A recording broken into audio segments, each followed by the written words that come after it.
पिछले 15 माह के दौरान पाकिस्तान में सियासी इंतशार की एक बड़ी वजह एहतसाब के अमल का मुतनाज़ा होना है। अपोजिशन की दोनों बड़ी जमातें यानी मुस्लिम लीग नवाज और पीपल्स पार्टी बार बार ये इल्जामात आयद कर चुके हैं कि वजीर आजम इमरान खान नैब को सियासी मकासद के लिए इस्तेमाल कर रहे हैं और अपोजिशन रहनुमाओं को नाजायज तरीके से कैदोबंद की सऊबतों से गुजरना पड़ रहा है। साबिक वजीर आजम नवाज शरीफ और इनकी साहबजादी मरियम नवाज जेल में रहे और साबिक सदर आसिफ जरदारी ताहाल जुडिशल रिमांड पर हैं। इसी तरह साबिक वजीर आला पंजाब शहबाज शरीफ ने भी नैब की हिरासत में 150 दिन गुजारे और इनके साहबजादे हमजा शहबाज जो लाहौर से सूबाई असम्बली के रुकन हैं अभी तक पाबंद सलासल हैं। राना सनाउल्लाह को मुनशियात की स्मगलिंग के इल्ज़ाम में जेल भेजा गया है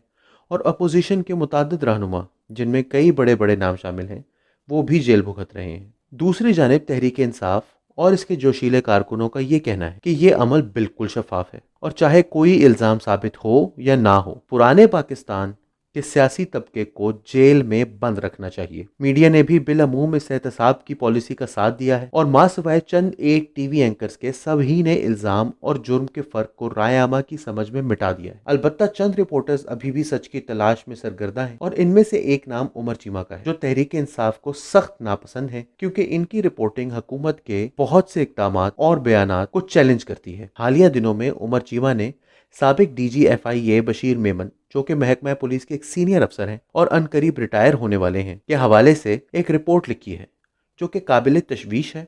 और अपोजिशन जमातों के मौक़िफ़ की तायीद करती है। बशीर मेमन के बहैसियत DGFIA तहरीक इंसाफ हुकूमत से इख्तलाफात शदीद नौयत इख्तियार कर गए थे। अगरचे उमर चीमा की रिपोर्ट की 100% तस्दीक होना बाकी है लेकिन इसमें दर्ज होश रुबा इंकशाफात ने पाकिस्तान में कानून की हुक्मरानी पर एक बहुत बड़ा सवालिया निशान लगा दिया है। बकौल साबिक DGFIA के इनको हुक्म दिया गया कि आप शहबाज शरीफ को आशियाना स्कैंडल में गिरफ्तार करें। इनके इनकार की वजह से ये जुम्मा नैब को सौंपा गया और नैब ने बगैर तैयारी के शहबाज शरीफ को धर लिया और 150 दिन अपनी हिरासत में रखा जिसके दौरान कोई काबिल जिक्र तफ्तीश ना हो पाई। इसी तरह उमर चीमा की रिपोर्ट के मुताबिक बशीर मेमन को साबिक वजीर आजम शाहिद खाकान अब्बासी पर मुकदमा बनाने का हुक्म दिया गया और ये ताकीद की गई कि अगर सरकारी खातों में कुछ ना मिले तो फिर इनके जाती बिजनेस के हवाले से उन पर केस बना दिया जाए। सबसे तशवीशनाक बात यह है कि अमेरिका में पाकिस्तान के साबिक सफीर अली जहांगीर सिद्दीकी को भी गिरफ्तार करने का हुक्म दिया गया जो कि मेमन साहब के लिए पूरा करना मुमकिन ना था और इस वजह से वो आला हुकूमती ओहदेदारों के गुस्से का सबब भी बने। आज वही अली जहांगीर सिद्दीकी पाकिस्तान के एम्बेसडर एट लार्ज है। मसला शायद ये था कि अली जहांगीर सिद्दीकी शाहिद खाकान अब्बासी के बिजनेस पार्टनर है,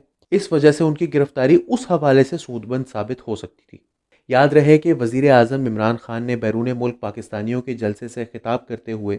बड़े तमतराक से ये ऐलान किया था कि उन्होंने खुद शाहिद खाकान अब्बासी को गिरफ्तार करने का हुक्म दिया है। एक तरफ तो वज़ीर आज़म इमरान खान का मुस्तकिल जवाब ये है कि इनके सियासी हरीफों को अदालतें और नैब जेल में डाल रही हैं,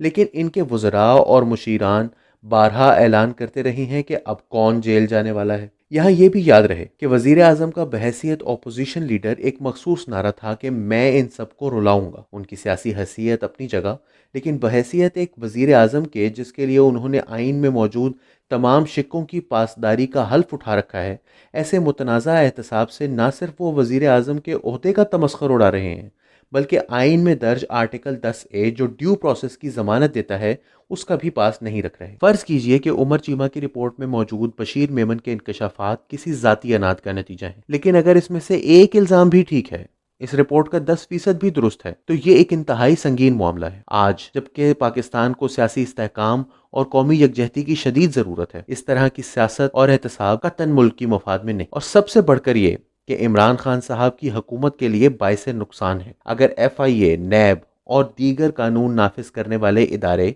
ज़ाती पसंद या नापसंद की बुनियाद पर चलाए जाएंगे तो फिर इमरान खान साहब नया पाकिस्तान बनाने का वादा कैसे पूरा करेंगे, क्योंकि ये सब तो पुराने पाकिस्तान के हथकंडे हैं। अगरचे अदालतों ने किसी हद तक हुकूमत के इक़दामात पर रोक लगाई है, लेकिन अमलन एक गैर फ़आल पार्लिमान की वजह से मुल्क में एक हंगामा और तलातुम बरपा है। पाकिस्तान की तारीख ये बताती है कि इस तरह की सूरत हाल ज़्यादा देर नहीं चल पाती। मसलन जुल्फ़िकार अली भुट्टो का दौरे हुकूमत हो या नवाज शरीफ का दूसरा दौर जिसमें एग्जीक्यूटिव बगैर किसी रुकावट के मनमानियाँ करती फिर रही थी, तो दोनों मरतबा निज़ाम को ही चलता कर दिया गया था। हम सब के लिए तारीख से सबक सीखना ज़रूरी है, लेकिन सबसे ज़्यादा ज़रूरत इस वक्त जनाब वज़ीर आज़म اور ان کے نادان دوستوں کو ہے۔ مگر کیا کیجئے کہ تاریخ کا سب سے بڑا سبق یہی ہے کہ تاریخ سے کوئی سبق نہیں سیکھتا۔